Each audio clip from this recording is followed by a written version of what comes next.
अल्पसंख्याकांसाठी भारत सरकार विविध योजना आपण पाहतो. इथे टोल फ्री नंबर इथे दिलेले आहे. इथे आपल्याला कोणती अडचण आल्यास आपण तिथे संपर्क साधू शकता. तत्पूर्वी माझ्या अखिल तांबोळी सर क्लासेस या यूट्यूब चॅनल आपण नवीन आहे तर खालचं लाल बटन सबस्क्राईब करा, टच करा, घंटीला प्रेस करा. सगळ्यात अगोदर नवनवीन शैक्षणिक अपडेट आपल्याला मिलत रहती. चैनल को सब्सक्राइब करो, सबसे पहले आपको वीडियो देखने को मिलेगा. भाग नंबर 4 आपण 4 व्हिडिओमध्ये बघितलेला आहे. आता भाग नंबर 5 आपण बघत आहोत. भारत सरकार अल्पसंख्याक कार्य मंत्रालय योजना. अल्पसंख्यक कार्य मंत्रालय का गठन सामाजिक न्याय एवं अधिकारिता मंत्रालय में से 29 जनवरी 2006 को किया गया था ताकि 6 अधिसूचित अल्पसंख्यक समुदायों अर्थात जैन, पारसी, बौद्ध, सिख, ईसाई और मुस्लिम समुदायों से संबंधित मामलों पर और अधिक अभिकेंद्रित दृष्टिकोण सुनिश्चित किया जा सके. जैन समुदाय को दिनांक 27 जनवरी 2014 को अधिसूचना के तहत अल्पसंख्यक समुदाय में शामिल किया गया है. मंत्रालय का अधिदेश अल्पसंख्यक समुदाय के लाभ के लिए विनियामक एवं विकास कार्यक्रम की समग्र नीति और तैयार करना और योजना बनाना, समन्वयन, मूल्यांकन करना और समीक्षा करना है. उसके बाद में हम देख रहे हैं 12वीं पंचवर्षीय योजना के दौरान बहु क्षेत्रीय विकास कार्यक्रम. हम भारत सरकार की योजनाएं देख रहे हैं. भारत सरकार की प्रधानमंत्री जन विकास कार्यक्रम PMJVK, प्रधानमंत्री जन विकास कार्यक्रम PMJVK, जिस पूर्व में बहु क्षेत्रीय विकास कार्यक्रम MSDP के रूप में जाना जाता है. नीति आयोग द्वारा राष्ट्रीय विकास जो एजेंडा के अंतर्गत अति महत्वपूर्ण योजना के रूप में पहचानी गई केंद्र प्रायोजित योजना है. PMJVK योजना अल्पसंख्यक बहुल क्षेत्रों में रह रहे लोगों के जीवन की गुणवत्ता में सुधार लाने के लिए, सामाजिक आर्थिक अवसंरचना और बुनियादी सुविधाएं विकसित करने के लिए और राष्ट्रीय औसत की तुलना में असंतुलन को कम करने के उद्देश्य से कार्यान्वित की जा रही है. अल्पसंख्यक बहुल क्षेत्र में पहचान अल्पसंख्यक आबादी मुस्लिम, सिख, ईसाई, जैन, बौद्ध और पारसी की बहुलता अर्थात 25% से अधिक के आधार पर की गई है. उन राज्यों को संघ राज्य क्षेत्रों के मामले में जहां एक अल्पसंख्यक समुदाय बहुसंख्या में, वहां राज्य संघ राज्य क्षेत्र में बहुसंख्या वाले अल्पसंख्यक समुदाय के अलावा अल्पसंख्यक समुदाय 15% के न्यूनतम कट ऑफ का अपनाया जाता है. राष्ट्रीय और औसत की तुलना में सामाजिक आर्थिक साक्षरता दर और कार्य सहभागिता दर तथा मूलभूत सुविधा संकेतों को पक्की दीवारों वाले घरों की प्रतिशत, सुरक्षित पेयजल वाले घरों को प्रतिशत, बिजली वाले घरों को प्रतिशत, परिसर के भीतर शौचालय को सुविधा वालों घरों का प्रतिशत के संदर्भ में पिछड़ेपन के आधार पर की जाती है. अल्पसंख्यक बहुल क्षेत्र में MCA की पहचान के मापदंड 2011 की जनगणना के आंकड़ों पर आधारित है. योजना के अंतर्गत स्वीकृत योजनाएं सामुदायिक संपत्ति और कैचमेंट क्षेत्र में रहने वाले सभी लोग इस तरह की संपत्ति का उपयोग कर सकते हैं, जैसे कि स्कूल, कॉलेज, अस्पताल, आंगनवाड़ी केंद्र, कौशल केंद्र, खेल सुविधाएं आदि. अल्पसंख्यक समुदाय के संबंधित छात्रों के लिए मैट्रिक पूर्व छात्रवृत्ति केंद्र प्रायोजित योजना. मैट्रिक पूर्व छात्रवृत्ति योजना सन 2019-20 के लिए 55.7 लाख छात्रवृत्तियों प्रदान करने के लिए 1324.84 करोड़ रुपए जारी किए गए हैं, जबकि वर्ष 2020-21 के लिए 204.27 करोड़ 31/12/2020 के लिए जारी किए गए हैं. मैट्रिक पूर्व छात्रवृत्ति योजना अल्पसंख्यक समुदाय के विद्यार्थियों के लिए मैट्रिक पूर्व छात्रवृत्ति योजना 30 जनवरी 2008 को अनुमोदित की गई है. ये केंद्र सरकार की 100% वित्त पोषण वाली केंद्रीय क्षेत्र की एक योजना है. भारत में इसी सरकार मान्यता प्राप्त प्राइवेट स्कूल में पढ़ने वाले छात्र जिन्होंने पिछली परीक्षा में 50% तक प्राप्त किए गए और जिनके माता पिता भी भावक की वार्षिक आय 1 लाख रुपए से अधिक नहीं, वह योजना के अंतर्गत मैट्रिक पूर्व छात्रवृत्ति प्रदान के लिए किए जाने के पात्र है. इस योजना के अंतर्गत नवीकरण के अलावा प्रत्येक वर्ष 30 लाख नई छात्रवृत्तियां प्रदान की जाती है. 30% छात्रवृत्तियां बालिकाओं के लिए निर्धारित है.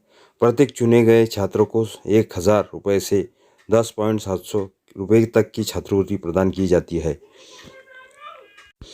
अल्पसंख्यक समुदायों के संबंधित छात्रों के लिए मैट्रिकोत्तर छात्रवृत्ति केंद्र प्रायोजित योजना।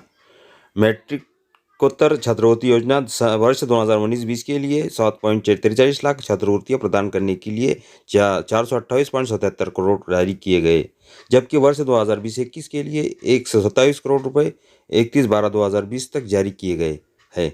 मैट्रिकोत्तर छात्रवृत्ति योजना मैट्रिकोत्तर छात्रवृत्ति योजना की शुरुआत नवंबर 2007 में की गई थी।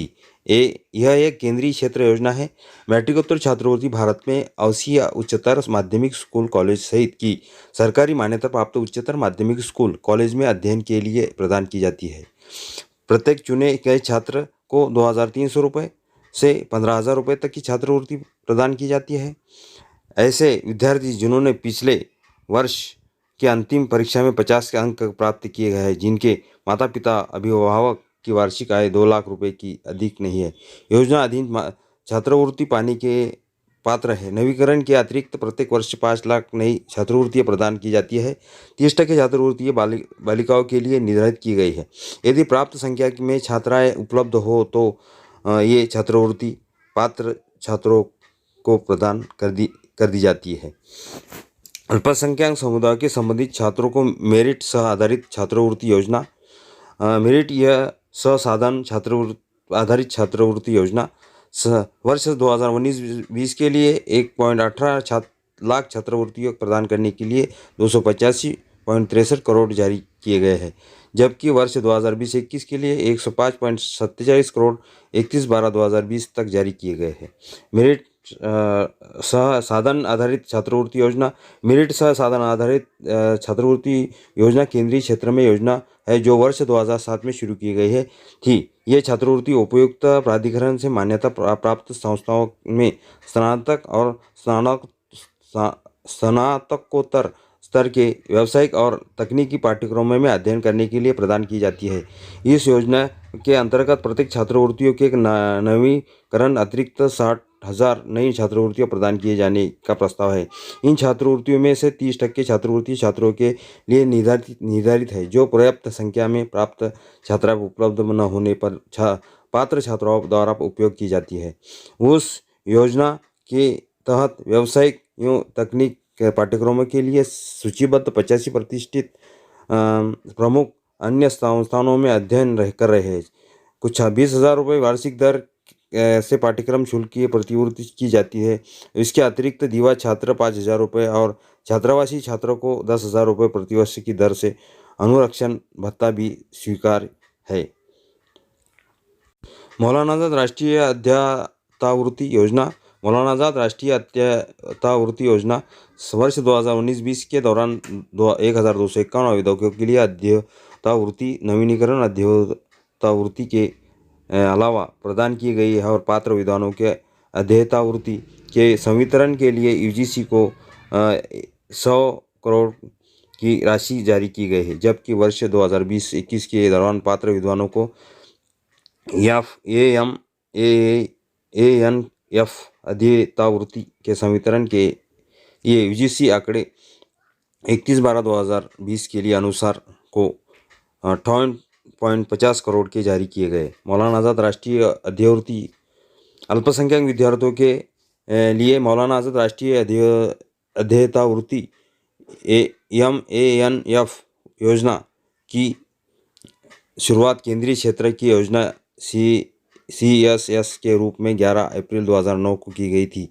यह योजना विश्वविद्यालय अनुदान आयोग यूजीसी के माध्यम से कार्यान्वित की जाती है। योजना के अंतर्गत 100% केंद्रीय सहायता प्रदान की जाती है। योजना का उद्देश्य उच्चतर अध्ययन यथा MPhil और PhD करने के लिए 6 अधिसूचित अल्पसंख्यक समुदाय के विद्यार्थियों को वित्तीय सहायता के रूप में अध्येतावृत्ति प्रदान करना है। इस अध्येतावृत्ति में विश्वविद्यालय अनुदान आयोग यूजीसी द्वारा मान्यता प्राप्त सभी विश्वविद्यालय संस्थान आते हैं। इस अध्येतावृत्ति के अधीन अध्येतावृत्ति धारकों को अल्पसंख्यक कार्य मंत्रालय के स्कॉलर कहा जाता है। अध्येतावृत्तियों का 30% महिला अभ्यर्थियों के लिए निर्धारित किया गया है। महिला अभ्यर्थियों की संख्या कम होने पर अध्येतावृत्ति उसी अल्पसंख्यक समुदाय के पुरुष अभ्यर्थियों का प्रदान की जा सकती है। इस योजना के अधीन अल्पसंख्यक छात्रों को एमफिल पीएचडी के लिए मौलाना आज़ाद राष्ट्रीय अध्येतावृत्ति प्रदान करने के लिए सीबीएसई, एनईटी, सीएसआईआर, एनईटी परीक्षा पहले से पास करना एक पूर्वापेक्षा है।